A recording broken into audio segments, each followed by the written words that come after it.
Hello, नमस्कार, आदाब, सत श्री अकाल, गुड मॉर्निंग दोस्तों। जीएस वाले भैया आपका हार्दिक स्वागत एवं अभिनंदन करते हैं। तो दोस्तों हम लोग यहाँ पर जीएस की फुल प्रिपरेशन कराते हैं जो किसी भी एग्जाम के लिए काफ़ी हेल्पफुल होती है। हेल्पफुल इसलिए होती है क्योंकि हम लोग पढ़ते हैं इसी तरीके से हैं, पहले थ्योरीज पढ़ते हैं, फिर एमसीक्यू सॉल्व करते हैं, फिर वन लाइनर सॉल्व करते हैं। और जब इस तरीके से होलिस्टिक वे में पढ़ाई होती है तो वो एग्जाम में एग्जीक्यूट करने के लिए काफ़ी आसान हो जाता है।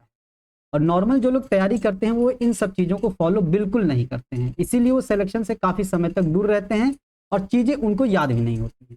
दोस्तों हमारा एसएससी में सिलेक्शन हुआ, रेलवे में सिलेक्शन हुआ, हमने यूपी पीसीएस का इंटरव्यू दिया, तो उसमें इन सब चीज़ों का बहुत ही इंपॉर्टेंट रोल था, इसीलिए ये सब चीज़ें आप लोगों के सामने भी शेयर करते हैं। तो दोस्तों हम लोग पॉलिटी का सेक्शन पढ़ रहे थे। पॉलिटी में हम लोग भाग 11 पढ़ रहे थे, केंद्र और राज्य के संबंध। भाग 11 में हम लोग विधायी संबंध पढ़ चुके थे, अनुच्छेद 245 से 255। अब हम लोग पढ़ेंगे केंद्र और राज्य के मध्य में जो प्रशासनिक संबंध है, और वो अनुच्छेद 256 से 263 तक दिया गया है। तो पिछले क्लास का थोड़ा सा क्विक रिवीजन कर लेते हैं। जैसे हम लोगों ने 245 में केंद्र और राज्य के द्वारा बनाई गई शक्तियों के विस्तार के बारे में पढ़ा था। उसके बाद हम लोग पढ़े थे समवर्ती सूची, केंद्र सूची, राज्य सूची, और फिर अवशिष्ट शक्तियां पढ़े थे। और उसके बाद एक इंपॉर्टेंट हेडिंग थी जिसमें राज्य सूची के विषयों पर केंद्र के द्वारा बनाए जाने वाले कानून थे। उसमें हम लोग अनुच्छेद 249, उसमें 5 अनुच्छेद आते हैं। अनुच्छेद 249, 250, 252, 253 और 356। ये सब चीजें बहुत विस्तार से पढ़ चुके थे, और अगर आप लोगों ने नहीं देखा होगा तो जाके जरूर देखिएगा, बहुत इंपॉर्टेंट है, क्वेश्चन एग्जाम में पूछे जाते हैं। अब आज की क्लास हम लोगों के केंद्र और राज्य के संबंध में प्रशासनिक संबंध के बारे में क्लास होगी। तो सबसे पहली बात है, जो प्रशासनिक संबंध है तो उसके बारे में प्रशासनिक शक्ति होती है। कुछ शक्तियां संघ की प्रशासनिक शक्ति होती है, कुछ प्रांत की होती है। ठीक है, तो जो संघ की प्रशासनिक शक्ति होती है, तो संघ की प्रशासनिक शक्ति है तो उस प्रशासनिक शक्ति का विस्तार जाहिर सी बात है संपूर्ण भारत में होगा। जैसे हम लोग देखे थे अनुच्छेद 245 में केंद्र द्वारा बनाए जाने वाला कानून पूरे भारत देश में लागू होगा, तो उसी प्रकार से संघ की जो प्रशासनिक शक्तियां होंगी उस पर उसका विस्तार संपूर्ण भारत में होगा। और उसी तरीके से प्रांत की जो प्रशासनिक शक्तियों का विस्तार होगा वो संपूर्ण राज्य में होगा, जाहिर सी बात है। ठीक है, फिर संघ सूची के विषय का जो प्रशासन है, उसके विषय का प्रशासन मतलब उसके विषयों के बारे में प्रशासनिक कार्यवाही कौन करते हैं, राज्य के अधिकारी करते हैं कि संघ के अधिकारी करेंगे? तो जाहिर सी बात है, अगर संघ सूची का विषय है तो संघ के अधिकारी करेंगे, मतलब केंद्र सरकार के अधिकारी करेंगे, संघ के अधिकारियों के द्वारा किया जाता है।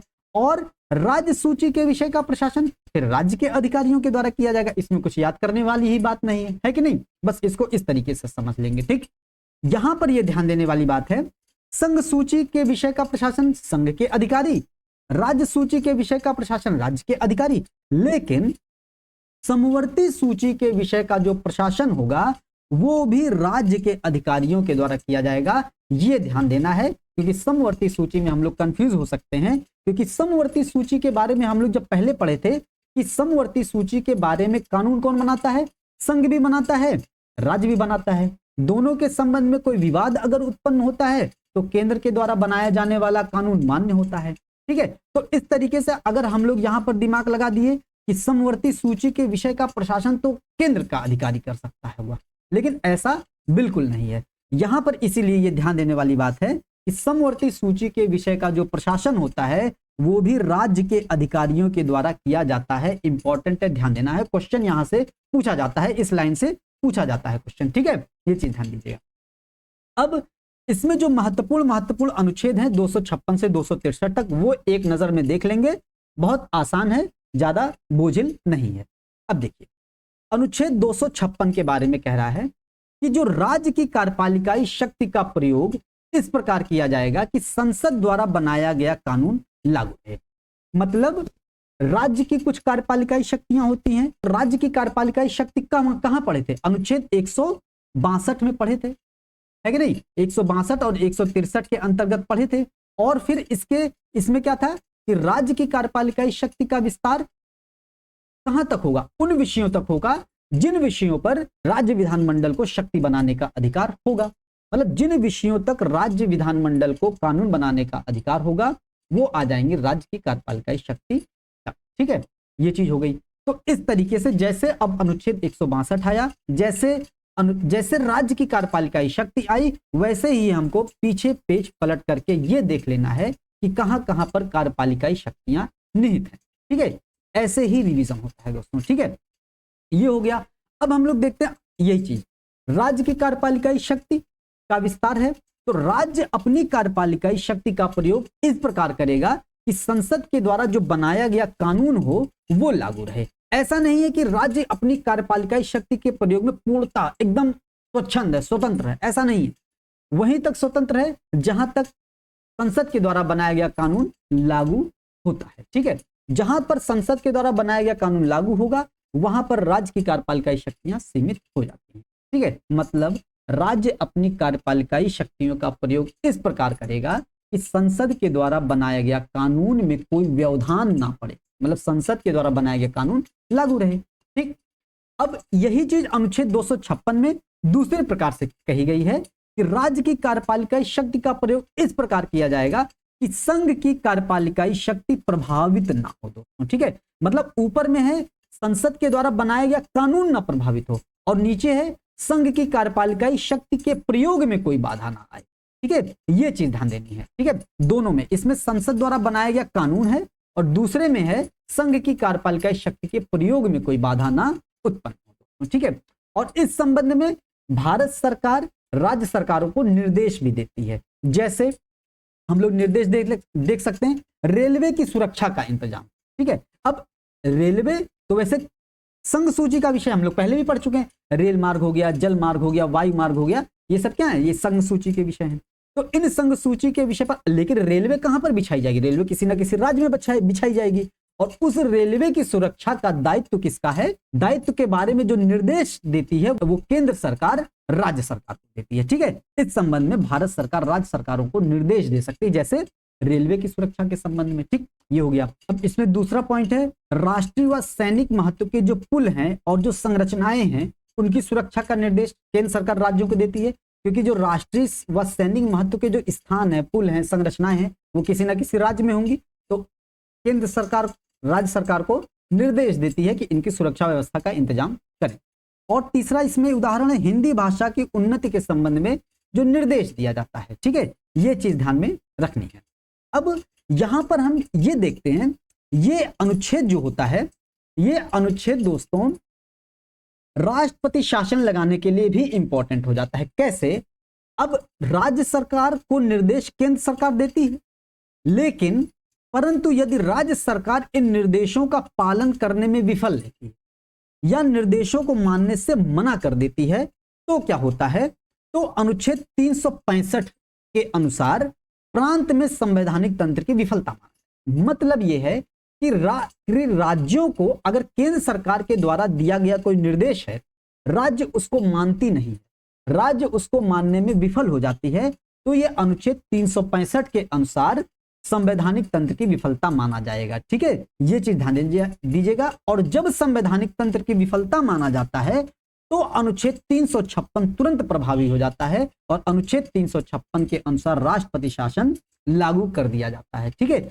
ये चीज ध्यान देनी। मतलब राज्य सरकार जो अनुच्छेद 256 और 257 हम लोग पढ़े हैं, अगर राज्य सरकार इनके द्वारा इन अनुच्छेदों के तहत जो दिए गए निर्देश हैं केंद्र सरकार के द्वारा, अगर उनको मानने से मना कर देती है या उनको पालन करने में विफल रहती है तो अनुच्छेद 365 के अनुसार प्रांत में संवैधानिक तंत्र की विफलता माना जाएगा। और यह विफलता कौन मानता है, राज्यपाल मानता है।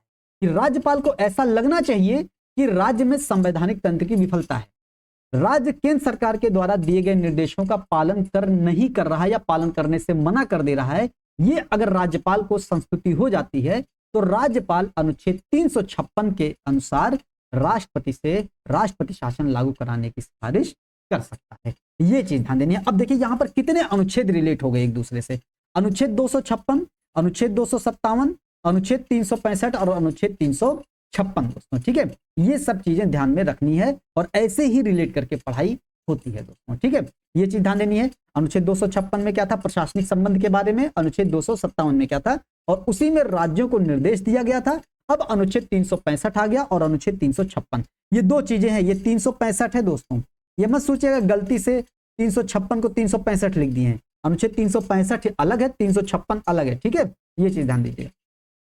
अब हम लोग देख लेते हैं दो अनुच्छेद, बहुत इंपॉर्टेंट है, अनुच्छेद 258 और अनुच्छेद 258 का बहुत इंपॉर्टेंट है, मतलब दोनों।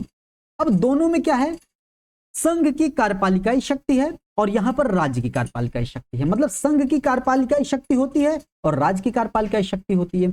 जैसे हम लोग वो 5 अनुच्छेद देखे थे, अनुच्छेद 249, 250, 252, 253 और 356, इन संबंधों में, इन अनुच्छेदों के संबंध में राज्य सूची के विषय पर केंद्र सरकार कानून बना सकती थी। ठीक है, अब यहां पर क्या है कि एक अपनी शक्ति, संघ अपनी शक्ति राज्यों को सौंप सकता है या राज्य अपनी शक्ति केंद्र को सौंप सकता है, यह चीज ध्यान देनी है। ठीक है, तो अनुच्छेद 258 में है संघ की कार्यपालिकाई शक्तियां कुछ होती हैं तो जिस पर संघ को कानून बनाने का अधिकार होता है, लेकिन संघ की कार्यपालिकाई शक्ति का राज्यों को सौंपा जाना इस अनुच्छेद में कहा गया है। मतलब संघ अपनी कुछ शक्तियां राज्यों को सौंप सकती है। अब यह भी ध्यान देना है, राज्यों को जबरदस्ती नहीं सौंप सकती हैं। तो राज्यों को जबरदस्ती नहीं सौंप सकती हैं, इसीलिए राज्य सरकार की सहमति लेना अनिवार्य है। ऐसा नहीं कि संघ का मन किया, चलो हमारे पास रक्षा संबंध में कोई पावर है या बैंकिंग के संबंध में या जनगणना के संबंध में या रेल मार्ग या वायु मार्ग, जल मार्ग के संबंध में कोई शक्ति है, तुरंत राज्यों को हस्तांतरित कर दिए बिना राज्यों को सौंप, बिना राज्यों की सहमति लिए। तो ऐसा नहीं होगा, राज्यों को सौंपा जा रहा हो, चाहे संघ को कोई शक्ति सौंपी जा रही हो राज्य सरकार के द्वारा, उसमें दोनों की परमिशन लेना आवश्यक है। अगर संघ की कार्यपालिकाई शक्ति राज्य को सौंपी जा रही है तो राज्य सरकार की सहमति अनिवार्य।